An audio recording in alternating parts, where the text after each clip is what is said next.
בסדר? Okay. Good evening, can you hear us? Yeah. Good. Okay. So good evening and welcome to this Zoom call with Professor Gabi Barabash, in which he will speak, he'll give us some insights on the pandemic and exit strategies from the Israeli perspective. We have the pleasure to see Professor Barabash on Channel 12 every evening with insights, and we thought we should share these insights with you. You're all muted in the call for the success of the call, but we would like to have also a discussion later and some Q&A. So you're most welcome to send some questions through the Zoom chat or to the email resource.development@weizmann.ac.il. We'll send this address through the Zoom chat. So first I'd like Professor Roy Ozeri, our Vice President for Resource Development, to give you a short overview about what's happening at the Institute right now. Professor Ozeri started his role as Vice President in the 1st of December 2019, and I think this pandemic really was the beginning of his role. So he came to the Institute after a BSc in the Hebrew University and then did his master's and PhD here on campus at the Institute. Then conducted postdoctoral research at the National Institute of Standards and Technology in Boulder, Colorado, and joined the Weizmann Institute faculty in 2007. Professor Ozeri. Thank you very much, Kelly. Maybe we can rotate the camera. Sorry. Here we go. There we go. So welcome and good evening, everyone. I'd like to thank you for joining us tonight. I'd also like to use the opportunity and thank you for being our friends and supporters throughout the years, and especially at a time like this. It means a lot to us. I think we're now completing almost 7 weeks of maybe not complete lockdown, but heavy lockdown where the presence on campus was limited severely, and many of our employees, in fact, 70% of our employees, not the students and scientists, but rather all the administrative and technical staff were sent on a leave, paid leave. Now, together with slow exit from lockdown in Israel in general, the Weizmann Institute can also bring more employees on campus. In fact, from tomorrow, we're allowed 45%, so almost half our employees are allowed back, which is a big relief, I think, on two accounts. One is that it allows science to go, the science train to go back on its tracks. Even though there was there still is very extensive coronavirus research going on campus, and I'll say a few words about that in a couple of minutes. All the other science on campus has been seriously slowed down. And since we are a scientific institute which has scientific excellence as our main goal, we would like science to go back. And that would allow that to happen to a large extent. Last week, we were able to reopen all the core facilities on campus. So the chemistry core facility, biology, physics. And I think for us, that's real, literally speaking, that's oxygen. Having said that, there is still very intense focus on coronavirus research on campus. I think that this research, if we started off a month and a half ago with real urgency mode of researchers dropping their regular research and turning into COVID-19 research, with the sense that they really need to come up with an answer in the short term, within weeks, within a couple of months. Now we understand that this episode is not going to be as short. We understand that this is something we'll need to cope with for the next year or two, and researchers are arranging their research logistically. They're making all the arrangements to do that. There's research on campus that touches upon coronavirus tests, coronavirus identification of outbreaks, not necessarily through RNA tests, but even through questionnaires. There's research towards drug discovery. There's research towards immunology. So there's really research from different angles of science. To support that research, we established a coronavirus response fund that would be able to support this research for the time to come. So yeah, these are interesting times. We're trying to balance between keeping scientific activity at Weizmann alive and even moving fast forward, balancing the needs to keep our employees safe and healthy, and be able to accelerate coronavirus research to the full extent. So certainly challenging times, and thank you again for helping us go through these difficult times. So with that, speaking a little bit about exit strategy, it's my pleasure to introduce Professor Gabi Barabash, who will tell us some insights about exit strategies in general and in Israel in particular. Gabi graduated from the Hadassah Medical School at the Hebrew University. He has a master's degree from Harvard University. He was the CEO of Ichilov, of Tel Aviv's main hospital, for many, many years, from 1903 to 2015. So I think Gabi is identified with Ichilov in many ways. And during that time, in parallel, for 3 years, he was also the Director General of Ministry of Health. Don't ask me how he was able to hold these two positions. In parallel, Gabi is also a professor of epidemiology at Tel Aviv University. And since 2015, we were lucky to have him join the Weizmann Institute and head the Bench to Bedside program. So Gabi, please.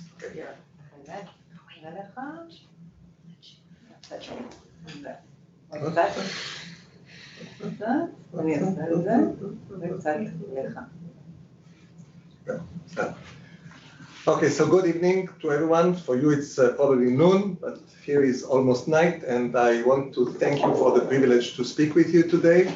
What I would like to do tonight is to try and share with you some of our insights after something like almost 2 months in this plague. And what I would like to do is first to start by telling you what do we know now about the coronavirus.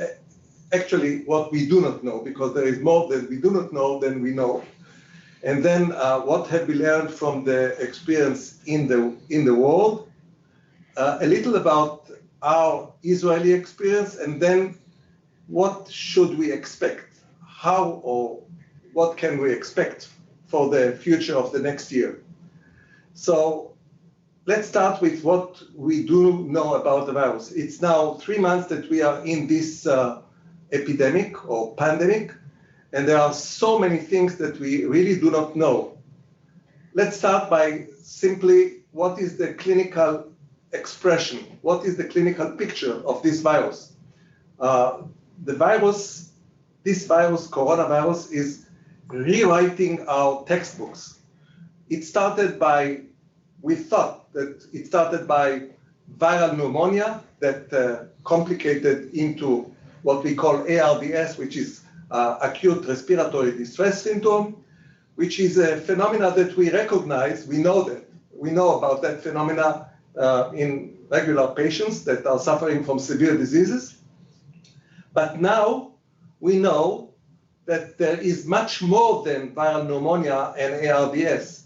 We see multi-systemic phenomena, expression of the virus disease that we originally thought that it relates to some kind of immunology response that the body is trying to fight the virus and cause some damage to the tissues like lung and other organs. And now, and that is only understanding of the last month, is we know that the basic pathology of the virus disease, the coronavirus disease, is combined from some hypercoagulable state where the body is producing more blood clots that stick and plug small vessels in the lung and in other many organs of our body.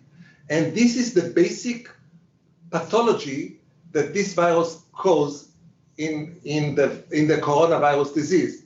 So what we originally thought to be an ARDS or this pulmonary or lung disease that is a complication of the viral pneumonia is much more than just complication of the viral pneumonia. It is most probably, and we see it a lot, many clots, blood clots that are blocking the arteries, the small arteries of the lung, and not only the lung. There is last week, in the last few days, we have reports of strokes in young patients with coronavirus. Also the same problem, plugs, clots, blood clots that are blocking main arteries in the brain and causing severe stroke in really young patients. What is amazing, I must say, is that all these insights are coming in the last few weeks as a result of the outbreak in the United States.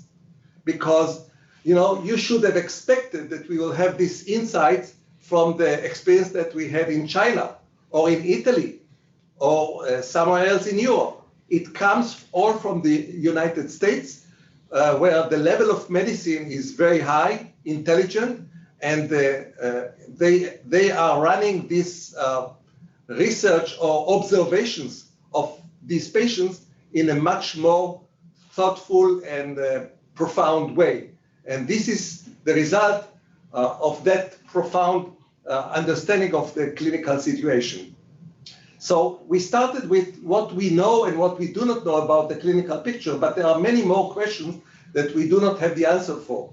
For example, we do not know yet how many patients are asymptomatic. We know that this is a big chunk or big proportion, like between 30 and 50% of the patients that are asymptomatic do not express any symptoms, but they are infected and they can infect other people around them.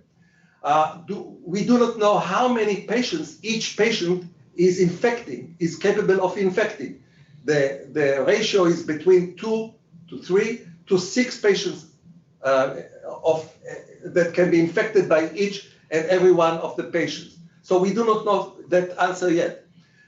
We do not know to explain, we cannot explain yet why some patients are having a very mild disease while others are having a severe disease. What is the differentiator between those two groups?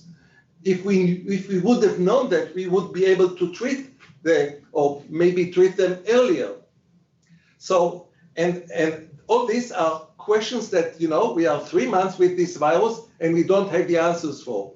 And even one basic elementary variable that is crucial for understanding this disease is what is the case fatality rate? How many patients are dying out of the patients that are infected by the coronavirus? To answer that, you need to have the answer about how many patients are infected, because you need to know what is the denominator that out of which you are calculating the mortality rate. And we do not know that denominator because we cannot appreciate today what is the number of patients that are asymptomatic. So here comes a new methodology. We are identifying, we are diagnosing coronavirus by samples that are taken by swab that is inserted into your nose and to your throat, and that goes to genetic testing by PCR machines. And this gives you an answer whether the patient that you have examined have coronavirus in his upper airways or not. There is another method to identify, to diagnose whether the patient had exposure to the virus, and that is by serology antibodies that we developed after about 10 to 15 days of the infection. So this, what I'm talking about now, is the serology test. The serology tests are made by taking blood and examining the blood to identify whether there are antibodies to the virus that are in your blood, and that those antibodies are developed in your immune system about 10 to 15 days after the infection. So if you really want to know who is infected today, this is not the serology test that you are going to do. It is the swab that you are taking, and you get an answer after about 24 hours whether the patient harbor the virus in his upper airway or not. If you want to know who had been exposed to the virus 2 weeks earlier, then the test is the serology test, where you examine whether this patient has antibodies against the virus. So recently, in the last 2 weeks, I'm sure some of you have heard about that, there was, they announced that they have had this serology test in 2 areas, one in New York. They have examined 3,000 volunteers in grocery stores and so on, and looked to find out how many of these volunteers who were not defined earlier as patients of coronavirus, how many of these volunteers had exposure to the virus. And they have found that the number or the proportion of normal citizens in New York was about 20%, meaning that 20% of the population in New York has been exposed to the virus, the coronavirus. This, by the way, is a similar finding to another report that we have seen in the last week. They were examining some few hundred women that came to deliver babies in New York hospitals and were not infected by corona, but they examined them on a routine basis to find out whether they were carrying the coronavirus, and found out that 15% of these women that came asymptomatic to give birth in New York hospitals have been infected by the coronavirus. So these 2 reports, in a way, tells you that the prevalence of the virus in New York is about 15 to 20%. In a similar study that was done in a city in Germany, I think the city was called Ganglet, and this is a city that is located near Netherlands, and they have some carnival early in February, and had as a result an outbreak of the coronavirus. And when they have examined 1,000 volunteers in that city, they found again 20% of the volunteers had been exposed by serology tests to the coronavirus. If you take these if you take this number of 20% out of the population that are exposed to the virus, it brings you to understand that the true mortality rate of the virus is not, as we were talking, like 3%, 4%, and so on. It's closer to between 0.5% and 1% of those who are infected, including the asymptomatic patients.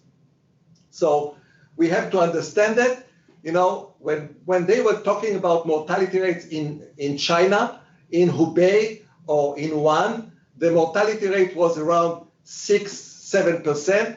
But when they discussed this in other areas of China, the same virus, the same disease, everything the same, they encountered only 1% of mortality. And this is another issue that we have to remember. It is the issue of how well is the medical system, the healthcare system, coping with the number of patients that are that it is confronted with. In Wuhan and Hubei, they were overwhelmed by the number of patients. In the rest of China, they had a smaller number of patients, and the healthcare system was more prepared for that. And as a result, the number of patients that died was smaller, and the percentage out of infected patients was around 1%. But coming to sum it up now, the case fatality rate, which is an important characteristic of the coronavirus, is between 0.5 and 1%. The problem is not with that. The problem is with the infectivity rate that caused many, many more patients to come and be infected. And as a result, this 0.5 or 1% is becoming a huge number that confront the medical system. Now, the most important questions that we have now when we deal with the virus, with the coronavirus, is the immunity issue, because immunity is what's going to get us through to the other side. And here we have a lot of questions that are unanswered. I mean, are we sure that the patient that was infected by the coronavirus is going to be immune and not infected again? Whether do we know if a patient that we found by serology test that he had antibodies against the virus, is he immune or not? Can we differentiate between a patient that have antibodies is immune and a patient that doesn't have, and a patient who has antibodies but is not immune? And even the question about the effectiveness of the coronavirus vaccine. Are we sure we are going to have an effective vaccine against the coronavirus? All of these questions are not answered as of today. What have we learned from the experience in the world? We have learned three major issues. One, if you don't take a very fast, quick steps to confront the spread of the virus, you reach a situation where the healthcare system, your healthcare system, is overwhelmed by patients. That is one. Second, closure of citizens help to flatten the curve of the spread of the coronavirus infection and allow the system to treat patients in a moderate way on a gradual basis. And thirdly, the importance of testing. Test, trace, and isolate. This is crucial to control the epidemic or the pandemic of the coronavirus. These are three elements, fast response, closure, and test. Many, many, many more tests. Now let's talk about the Israeli experience. Israel started confronting with the coronavirus late February with the returning of the Diamond Prince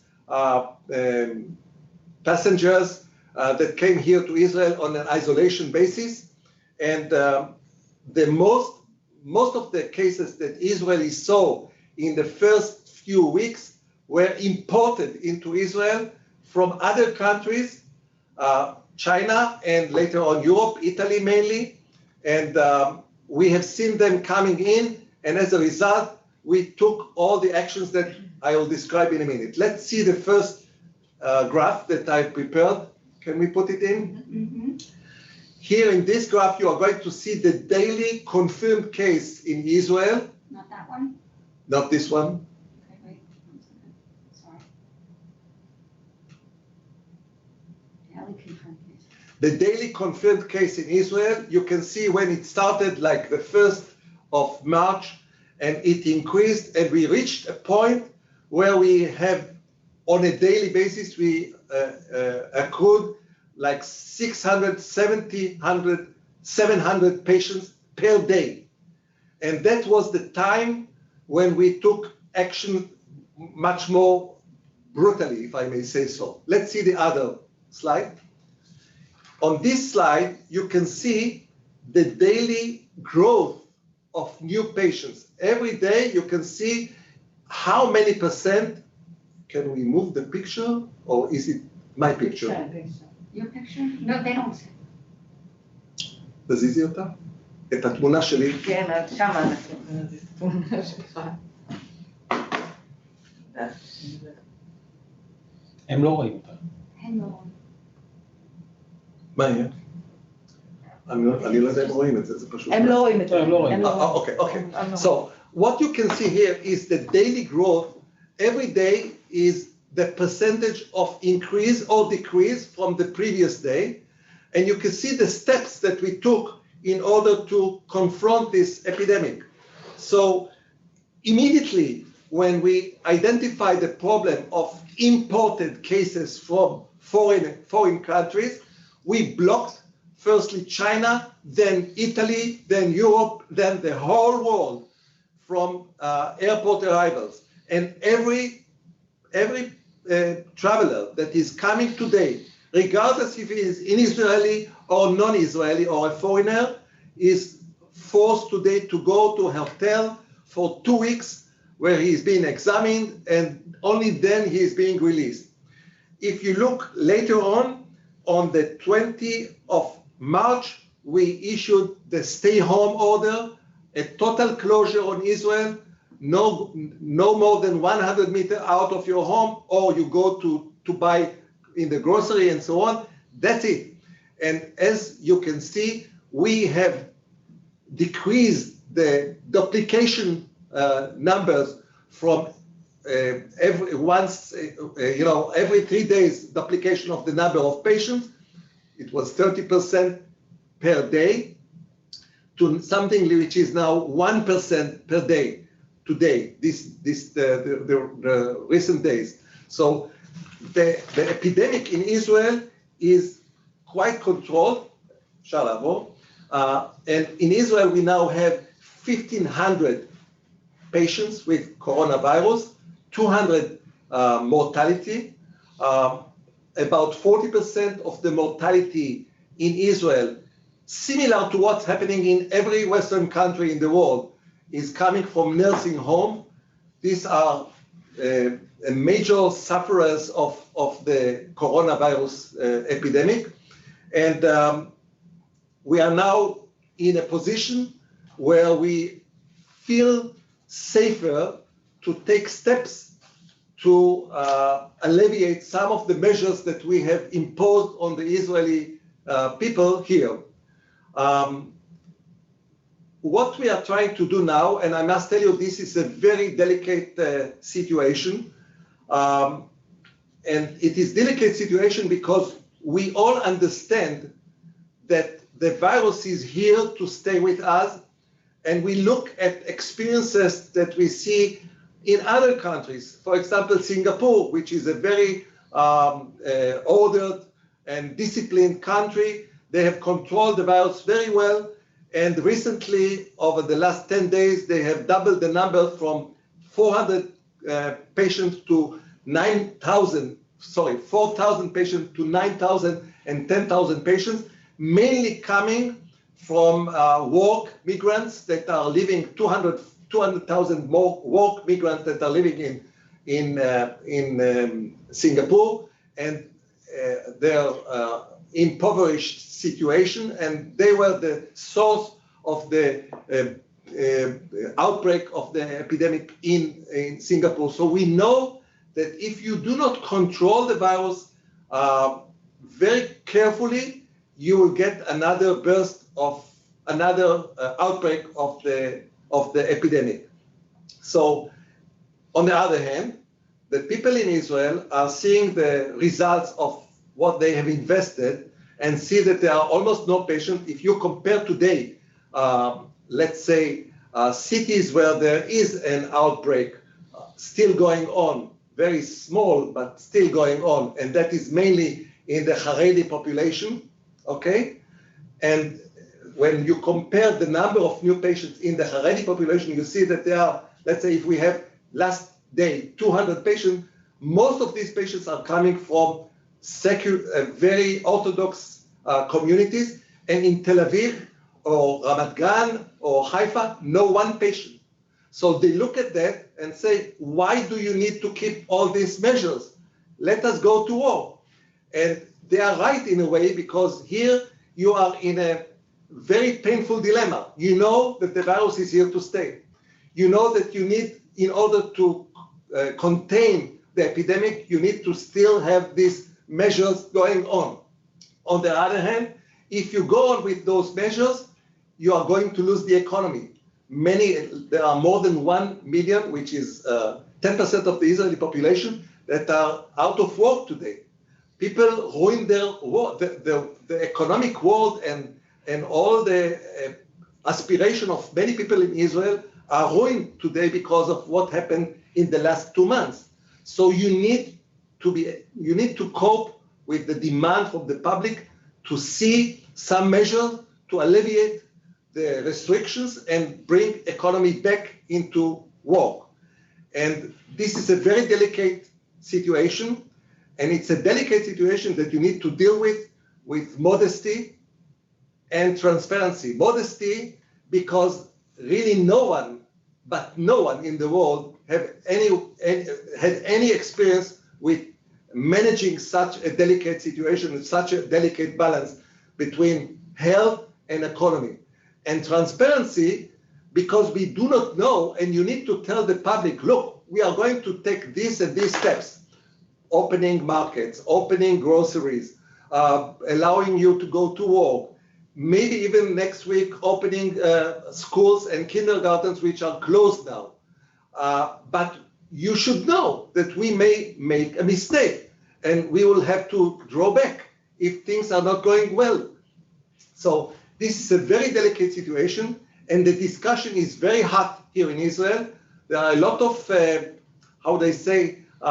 rebellions in Israel that say, there are some even who are saying that you shouldn't have taken even the step that you took, because you should have given the pandemic or the epidemic go on its own, it will go on it, and it will disappear on its own. So there are a lot of social noise in Israel, and this is the situation where we are now trying to bring back some of the economy, and on the other hand, keep the high tension, the people in Israel to be obedient to the masks and not go together in mass or in where there is dense population and so on. So this is what we do today, and this is the problem that the Israeli government, which is now in construction, is trying to solve. We have to understand, and here I'm going to conclude what I'm going to tell you. We have to understand, I know that every one of us, is eager to return the life that we had before this pandemic came in. And this will not happen. I have to be fair with you. This will not happen before we have decent immunity, meaning I don't want to have the immunity of the population, because this will mean, if we are talking about herd immunity, if you know what I mean, this means that we'll have a lot of patients and a lot of disease and a lot of mortality. I'm talking about decent vaccine. Until we have a good vaccine, our lives are not going to be the same as it was before the pandemic burst on. And when we look on the history, and we know that the history turned to repeat itself, we look on what happened in other epidemics. Most epidemics are coming in waves. And also the big pandemic that they were talking about, like the pandemic of 1918, came first in the spring and vanished, and then everyone was thinking that it is disappeared, and then it came in the winter, and the cost was 50 million people then at that time. So we know that we are dealing here, let's say, I'm not sure, I will reserve my saying, we think that we are dealing here with a pandemic that is similar to what happened like 100 years ago. And we need to be careful in what we do when we alleviate some of the measures that are social distancing and so on, to keep on all of these measures that are allowing economy to go on, but on the other hand, keeping us from getting infected, like masks, social distancing, not going to, avoiding densely populated events like culture, music, and so on. And on the other hand, we need to prepare ourselves for the winter. Preparing ourselves for the winter, meaning that we need to make sure that the healthcare system is well equipped, know what to do, can take care of many patients, and hopefully by winter or little after the winter, we are going to have a vaccine that will allow us to go back to life. But I'm sorry to tell you, this is the projection that all healthcare, public healthcare experts are working based on. This is the assumption that we work based on it, and hopefully we can survive it well and enjoy the next winter more colorfully.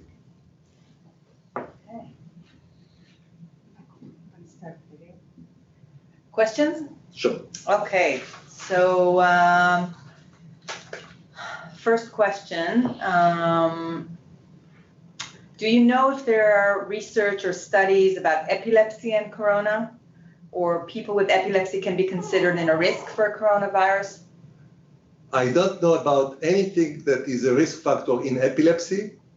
The only thing that I was talking about is involvement of the brain, which may cause epilepsy, but not epilepsy as a risk factor.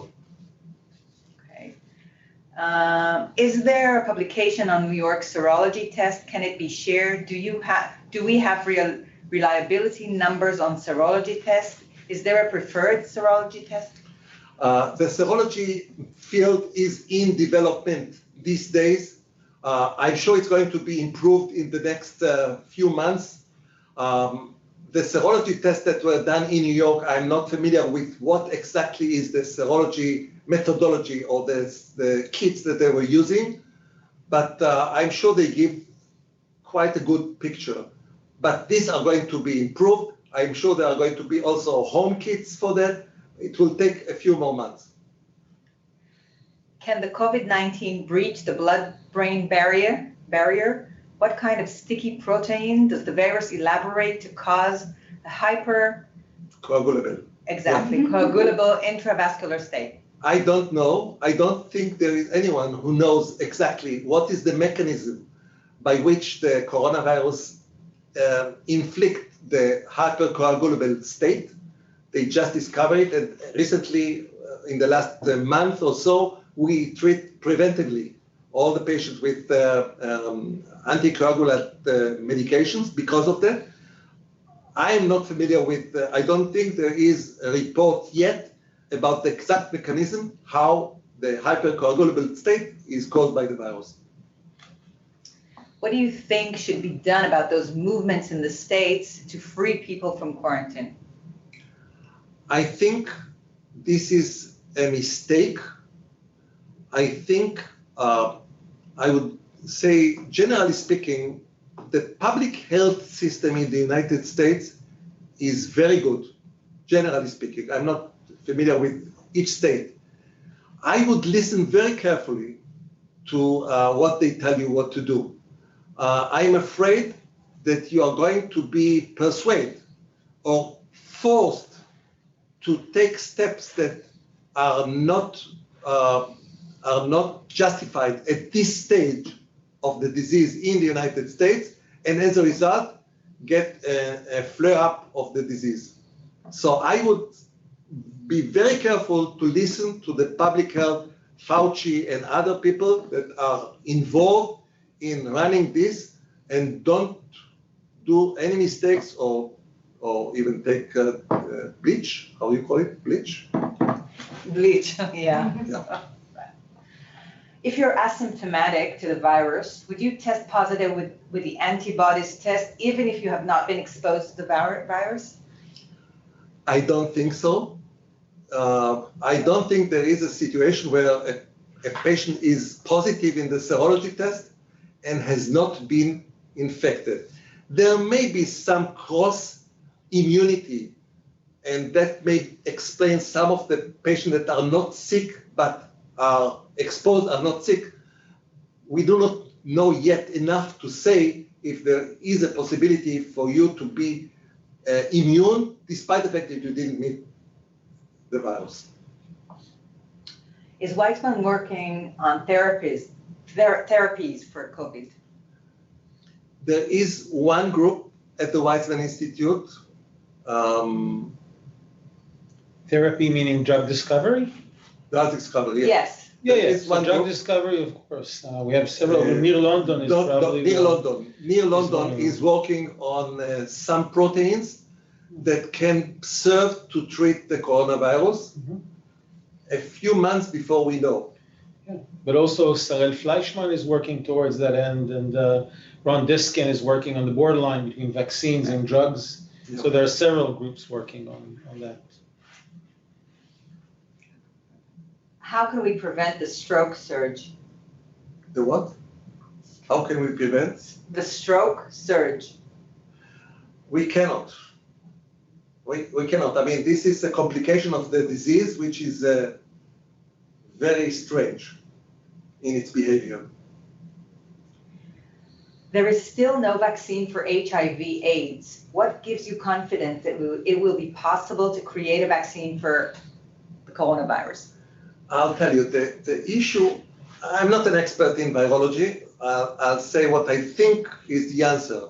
The HIV virus is changing structure, genetic material very fast. Luckily, this virus does have mutation, genetic mutation, but the basic targets of the vaccine are constant, which are the chrome that he has. Right. That the virus has. So if he would have changed his genetic material in a similar way to the HIV, we would be in trouble. This is not the case for now. But there is also the fear, I was saying that we are not sure that we have a very effective vaccine. Because if you develop the vaccine for virus A as it looks like today, and in a month or half a year, the virus changed some of its basic characteristics, we're in trouble. How about plasma treatment? Yeah, plasma treatment is let me just explain. Patients who are suffering from the coronavirus and convalescent and are becoming healthy most of them develop antibodies against the virus in their blood.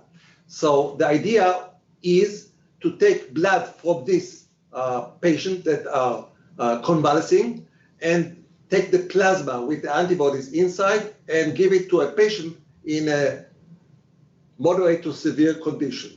This was done in China, in the US, and in Israel. It's very difficult to assess the results of this. Some say that it is doing miracle. But we have learned that in order for us to assess and verify whether a medication, any kind of medication, is working, is to do a double-blinded randomized controlled trial to give one group of the patient, something else, and one of the group of the patient the plasma, and see whether the patient who get the plasma are in better situation. This was not done yet. These patients are being treated on a compassionate basis, and we hope that they are benefiting from that. Any news from China, patient zero? What is the true story about the beginning of the pandemic? I'm coming from the healthcare business, not from the security one. Okay. I really don't know. Is there a preferred anticoagulant? Brillianta, ASA, antiplatelet, etc. I think I think they are giving short-acting anticoagulant to prevent that, like Lexan and so on. But this is not something that any one of the audience would like to try before. Okay. An airplane is a very confined space. When and how would you recommend air travel could resume with a reasonable degree of safety? I think that this is a very important question. I think that airplanes or air travel is going to be problematic for two reasons. One is the personal risk that is involved by flying in an airplane where you do not know anyone or most of the people that fly with you. And secondly, because if you look on the risk of a country that was successful in controlling the epidemic, one of the major sources of new eruption of the epidemic is import of cases from other countries. So it will be, I foresee, a long time before countries would lift up the barrier of incoming flights from other countries where they are not sure what is coming in the flights. So it's both the personal risk that is involved by flying and the measures that are required because of that, and also because flights are going to communicate again between countries and the potential of transfer of patients from one country to the other.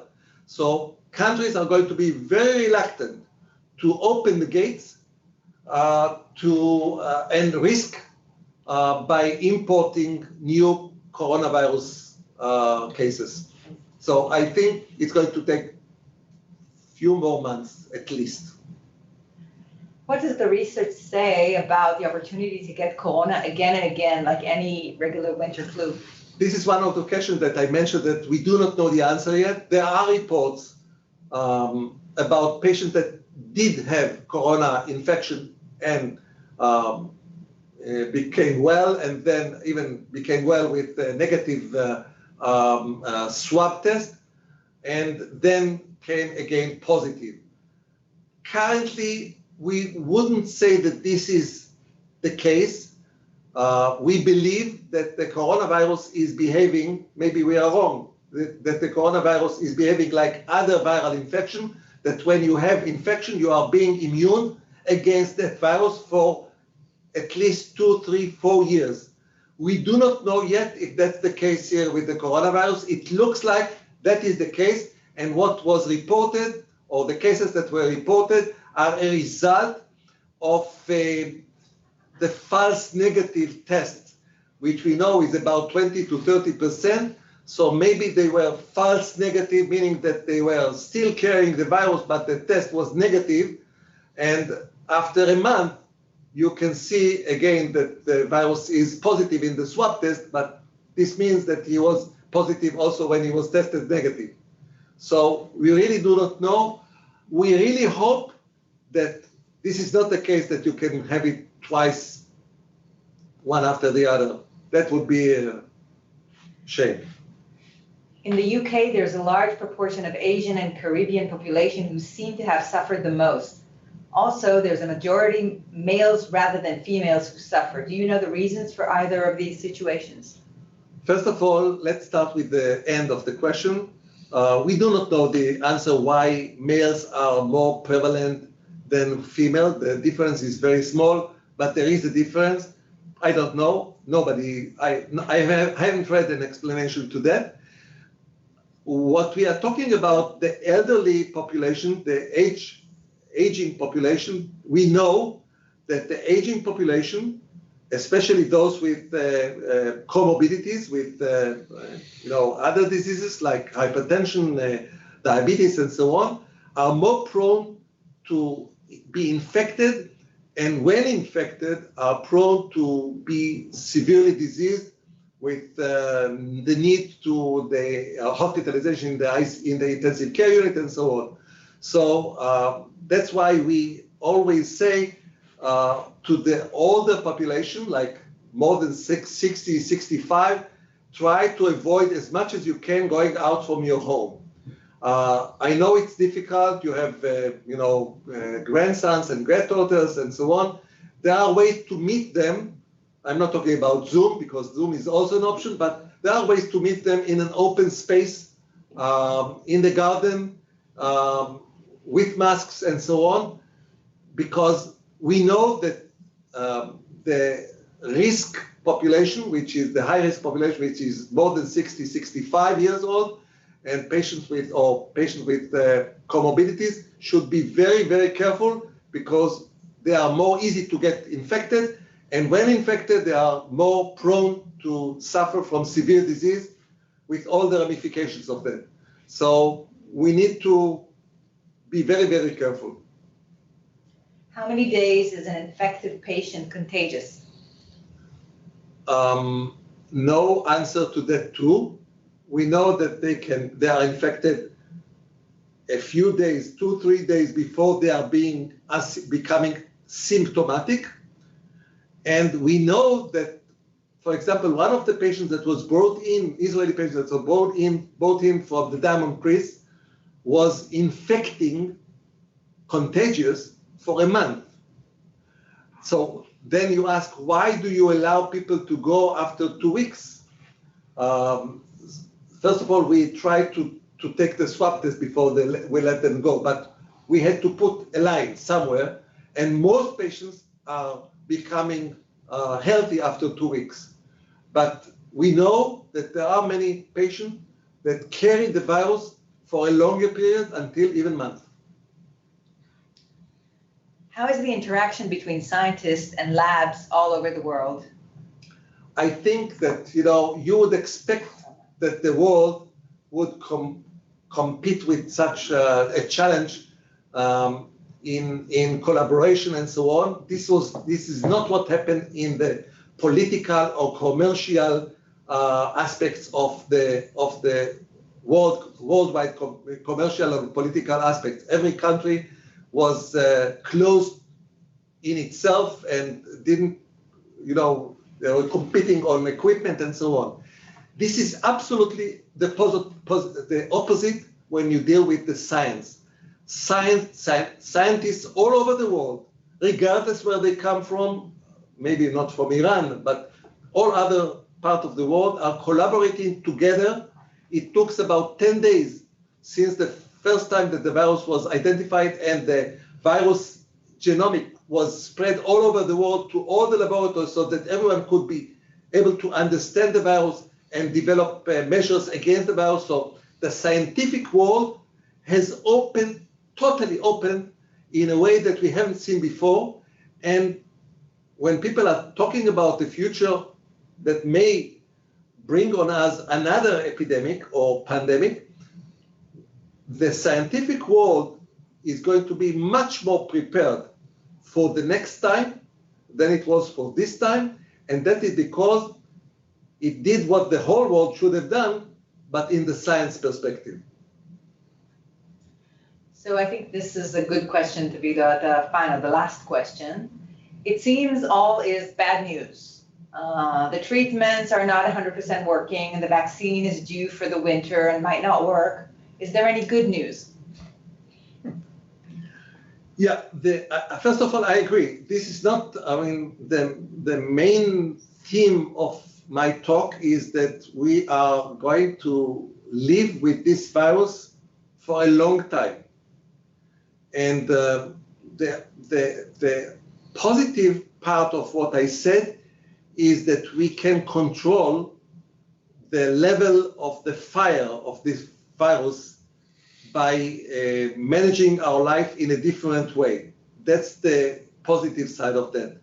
Because I'll give you a paraphrase on that. People in Israel were complaining about the stay-home closure for a month or something like that. And one of the Holocaust survivors here in Israel told me, look, Abby, when I was hidden under the bar, under the, דיר של חזירים. Oh. When I was hidden below the Pig barn. Pig barn. pig bar, okay, I didn't have Netflix at that time. So, I mean, proportions is all the story. We are here, we want to live, we need to take measures in order to live and survive that period, and we'll come out of it probably in the winter. Meanwhile, when the levels of the epidemics are going down, you can allow yourself to go out more, not in a dense populated areas, but to go out, to go to the park, to enjoy life, and less meeting other people, not by Zoom. Thank you very much, Gabi, for these insights. I will ask Professor Roy Ozeri to wrap up the call. Yeah.